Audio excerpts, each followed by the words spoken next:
La police, elle, met en garde contre les arnaques au rétroviseur. On en signale dans le sud de la province de Namur et dans le Hainaut. Les auteurs repèrent des conducteurs généralement âgés et leur font croire qu'ils ont accroché leur rétroviseur. Ils persuadent les victimes de régler l'accident tout de suite à l'amiable et en cash. Christophe Clément, Denis Caudron. Il y a 10 jours, Liliane reprend sa voiture et quitte ce parking de supermarché quand elle entend un bruit suspect. J'ai entendu un bruit comme un caillou qui venait taper sur ma carrosserie. La septuagénaire l'ignore, mais 2 personnes viennent de simuler l'impact d'un petit accrochage. Elle poursuit sa route sans remarquer qu'un véhicule la suit.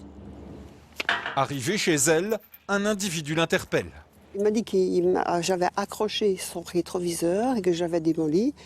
Alors, je suis sortie pour me voir réellement les dégâts. Et effectivement, le rétroviseur côté conducteur était abîmé. Le propriétaire de la voiture demande à remplir un constat d'accident. Liliane le fait entrer dans sa maison et lui présente les documents de son assurance. Je lui ai donné le document. J'ai eu quelque chose à faire dans la cuisine qui se trouve là derrière. Et pendant que moi j'étais absente de cette pièce, il a posé ce genre de cachet. Franchise 3 500 €, perte de permis.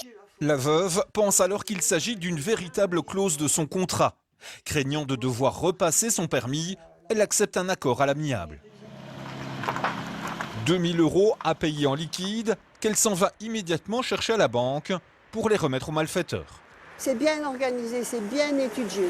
Et je vous assure que ce sont des gens qui restent, de moins la personne que moi j'ai vue, qui restent vraiment calmes.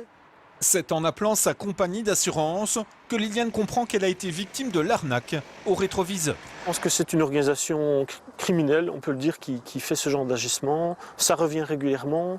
Elles sont des personnes qui écument un peu la région et qui font du repérage dans les centres-villes, dans les parkings de supermarchés et visent des personnes un peu plus vulnérables. Ces dernières semaines, 2 personnes âgées ont été victimes de ce mode opératoire à Philippeville. Des cas similaires sont signalés à Chimay, Rochefort et Belleuil. La police appelle à la vigilance.